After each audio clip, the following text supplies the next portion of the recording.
You're standing on a sheet of ice the size of a continent.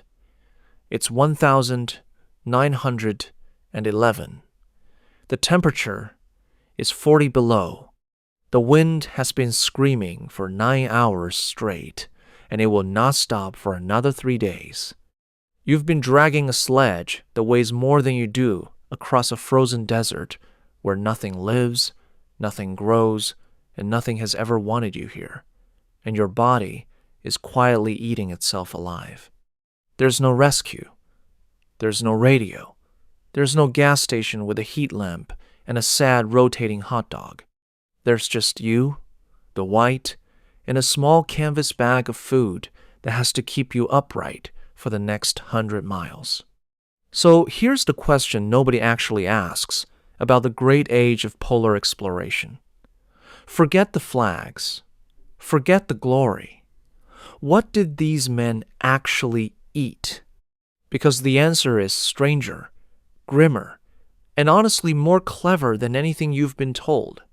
And it turns out, the entire race to the South Pole, one of the most famous adventures in human history, may have been decided not by courage or willpower, but by lunch.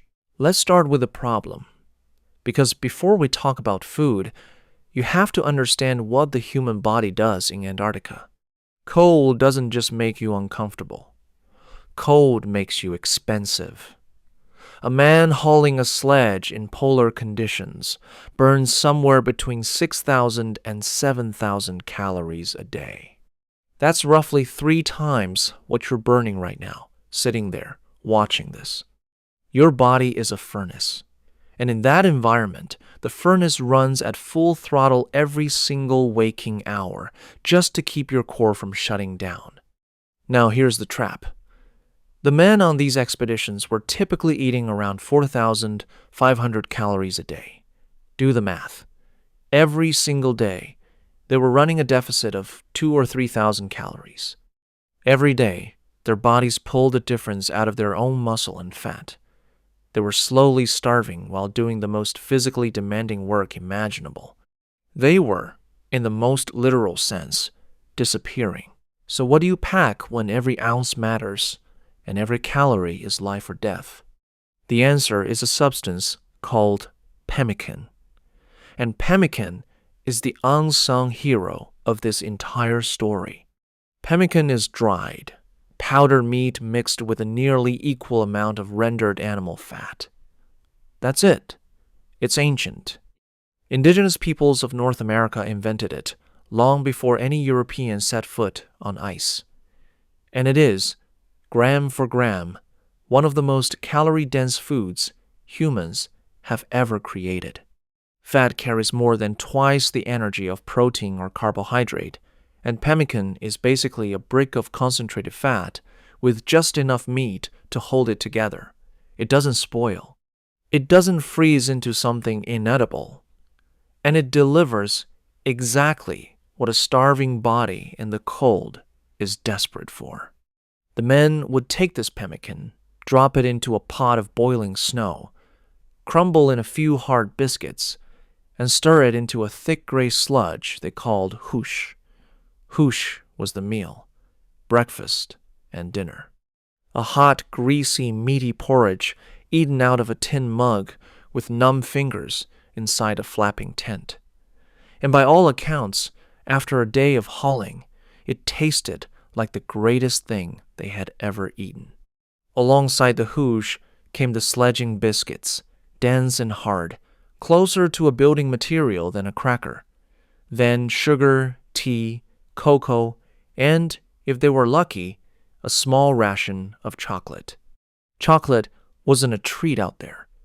Chocolate was fuel. Sugar was an indulgence. Sugar was the fastest energy a frozen man could get into his bloodstream. But here's where it gets interesting.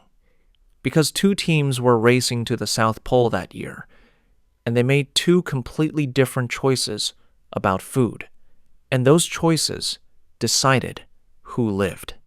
On one side, you had the Norwegian, Roald Amundsen.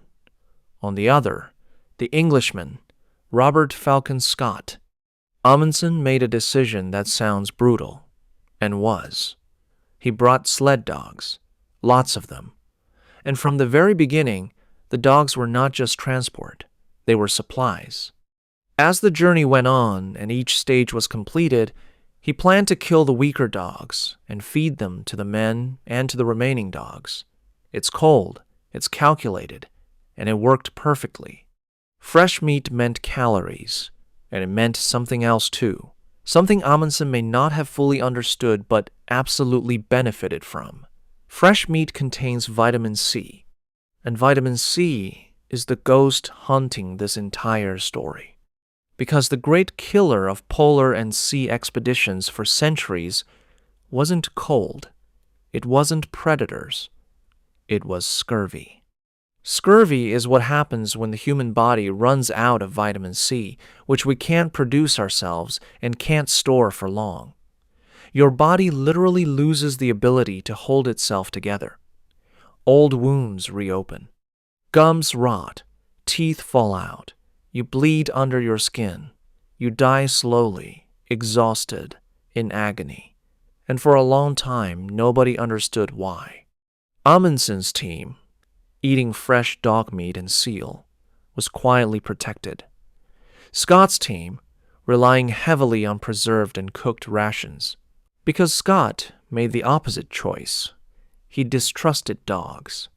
He believed, with a very particular kind of stubbornness, that there was something more noble, more manly, about human beings dragging their own sledges across the ice under their own power.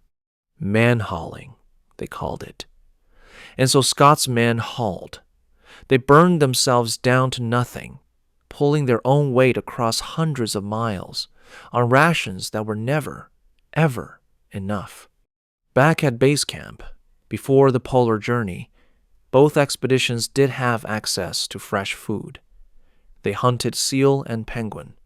Seal liver, though nobody knew it at the time, is extraordinarily rich in vitamin C and probably saved many lives during the long, dark winters. Penguin ended up in the pot too. Some men found it disgusting. Others learned to live with it.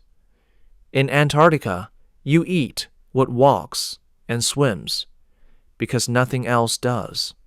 There's a story from this exact era that tells you everything about how far men went for food and knowledge. A small group from Scott's expedition made a winter journey in near total darkness, in temperatures that dropped below -70, just to collect a few penguin eggs for science. One of them later wrote a book about it and called it the worst journey in the world.